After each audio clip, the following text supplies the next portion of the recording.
अवधूत चिंतन श्री देवदत्त श्री स्वामी समर्थ. स्वामी भक्तांनी कुठल्याही नकारात्मक घटनेत अडकू नये म्हणून स्वामी महाराज सतत प्रेरणा देतात आणि ते प्रेरणा देण्याचं एक छोटंसं माध्यम म्हणजे हे स्वामी संदेश असतात. आजचे स्वामी संदेश सांगण्यापूर्वी प्रत्येक स्वामी भक्तासाठी हा संदेश आहे. लक्षपूर्वक ऐका. वर दिलेल्या 3 अंकापैकी एक अंक निवडायचा आहे आणि स्वामी तुम्हाला काय सांगत आहे हे जाणून घ्यायचं आहे. वर दिलेला पहिला अंक निवडले आहे त्यांना स्वामी काय सांगतात हे आता बघूया. स्वामी सांगतात, थांब, चुकूनही संदेश तू पुढे ढकलू नकोस आणि एक पाऊलसुद्धा पुढे टाकू नकोस. तुझ्या दुश्मनाचा, शत्रूचा शेवट आता जवळ आला आहे. आज येणारी श्री रामनवमी तुझ्या आयुष्यात उजळणार आहे. आज जे तुला खाली खेचले आहेत, उद्या ते तुझ्यासमोर नतमस्तक होऊन चुकणार आहेत. होय, तुझा शांत राहणं म्हणजे कमजोरी नाही, तुझी सर्वात मोठी ताकद आहे. ज्यांनी तुला कमी समजलं आता तुझ्या यशाने जळणार आहे, तडपणार आहे. लक्षात ठेव, वेळ बदलायला जास्त वेळ लागणार नाही. आज जे हसत आहेत तुझ्यावर, पण उद्या ते रडणार आहेत. तुझ्या प्रगतीसमोर एक दिवस दुश्मन मान झुकवणार आहे.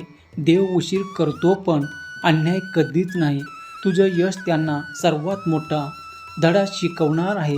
जे तुझ्या विरोधात आहेत त्यांना तू एक दिवस उत्तर म्हणून बनणार आहेस. पण तुझे ते उत्तर शब्दाने नाही, तोंडाने नाही, तर तुझ्या कर्माने, यशाने त्यांना मिळणार आहे.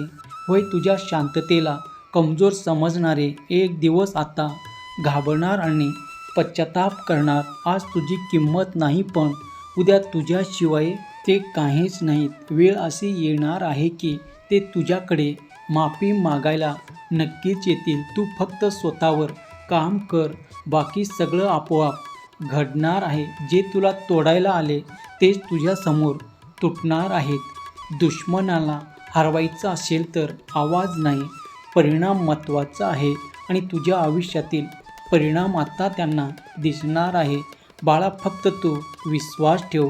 विश्वास असेल तर स्वामी आई मी तुझे बाळ असे तू टाईप कर आणि व्हिडिओला लाईक करून चॅनलला सबस्क्राईब कर. कारण बाळा, ज्यांनी तुझ्यावरती हसण्याचा धाडस केला आहे त्यांना आता मी आयुष्यभर रडवणार आहे. माझ्या बाळा, तुझ्या ठिकाणी आता आहेस, ज्या परिस्थितीत आहेस तिथे पोचण्यासाठी खूप काही गमावलं आहेस.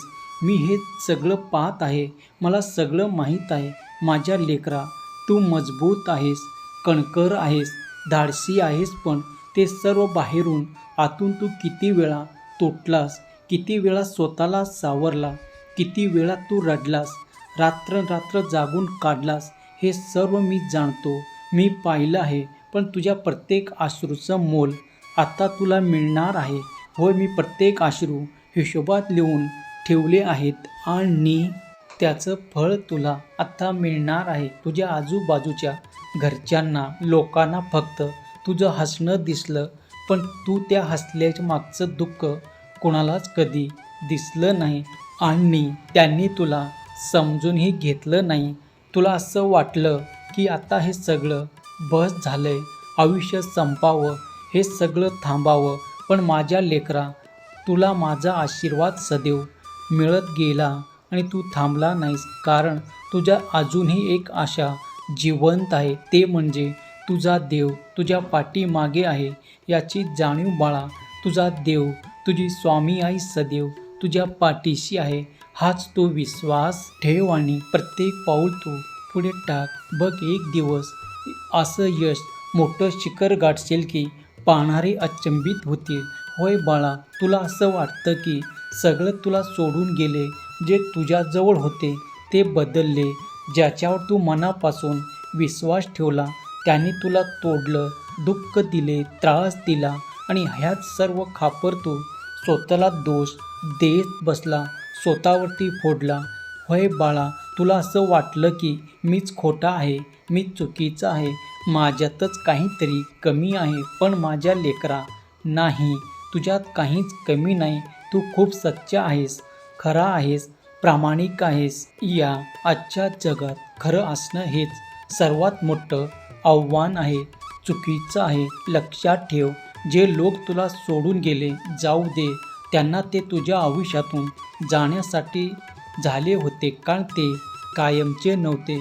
जे तुला सोडून गेले, तुझ्या आयुष्यातील ती जागा आता रिकामी करण्यात आली आहे आणि तिथे येतात चांगल्या योग्य अशा व्यक्तीची एंट्री होणार आहे. होय, फक्त तू थांबवायचा विचार करू नकोस. हार मानण्याचा विचार करू नकोस. प्रत्येक वेळी काहीतरी आतून तुला पुन्हा उभा करणार आहे. होय, आता तू ज्या ठिकाणी आहे त्या ठिकाणी येण्याचं धाडस आता कोणीच करू शकणार नाही आणि तुझे शत्रू देखील आता तळमळतील, पश्चाताप करतील. अरे, उगाच मी त्याला सोडून दिलो. आणि ते तुला भेटण्यासाठी आता बहाणा शोधतील, कारण शोधतील. पण बाळा, एकदा का तुला त्याने दुःख दिलं, त्रास दिला, पश्चाताप दिला, त्यांना तू आयुष्यात परत एकदा घेऊ नकोस. एकदा तुझ्या आयुष्यातून त्यांना तू काढलं तर तुझ्या डोक्यातूनही त्यांना काढून टाक, हृदयातून काढून टाक. एकदा ते गेले तर त्यांना तू त्या मनाच्या दरवाजापर्यंत सोडून ये आणि बाय करून दरवाजा बंद कर.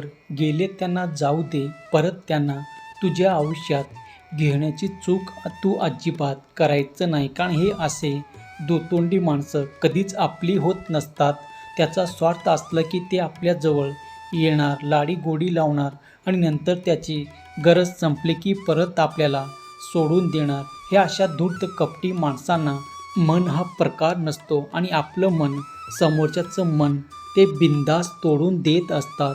आपण साध्या-सुध्या पद्धतीने त्यांना बाय म्हणून टाकायचं आणि आपल्या मनाचा दरवाजा कायमच त्यांच्यासाठी बंद करून घ्यायचं. होय बाळा, हे असे जे आहेत मित्र म्हणणारे, जवळचे म्हणणारे, ते सगळ्यात मोठे घातक शत्रू असतात. पाठीमागून वार करणाऱ्यापासून आपण वाचून राहिले पाहिजे. होय बाळा, आता तू सावध हो, कारण आता तुझे प्रयत्न सावध होण्यातच तुझं शहाणपण आहे. आयुष्यभर तू किती वेळा अनुभव घेत बसणार आहे.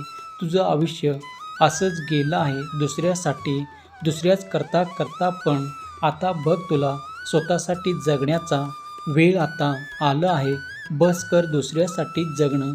कधीतरी नाही म्हणायला तू शिक. जरी तुला सोडून दिले लोकांनी तरी चालेल, पण आपल्या मनाचं कधीतरी ऐकायला पाहिजे. संपूर्ण आयुष्य लोकांसाठी, दुसऱ्यासाठी जगलाच आणि शेवटी तुला काय भेटतं?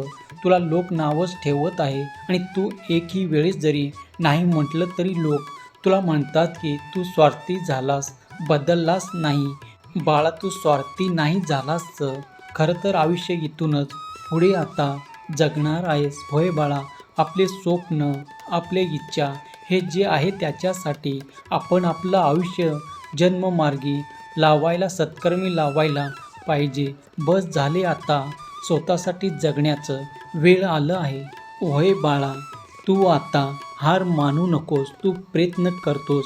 तुझं प्रयत्न, प्रत्येक प्रयत्नाला फळ मी देणार आहे. तुझ्या प्रत्येक प्रश्नाचे उत्तर तुला मिळणार आहे.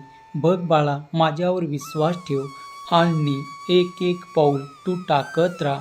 विश्वास असेल तर श्री स्वामी समर्थ माझे दैवत असे टाईप कर आणि हा संदेश आपल्या प्रियजनांना शेअर कर, कारण तू सच्चा स्वामी भक्त आहेस आणि तुझं ते परम कर्तव्य आहे की स्वामी भक्ती जास्तीत जास्त लोकांपर्यंत पोचवण्याचे. श्री स्वामी समर्थ. जय जय स्वामी समर्थ. धन्यवाद.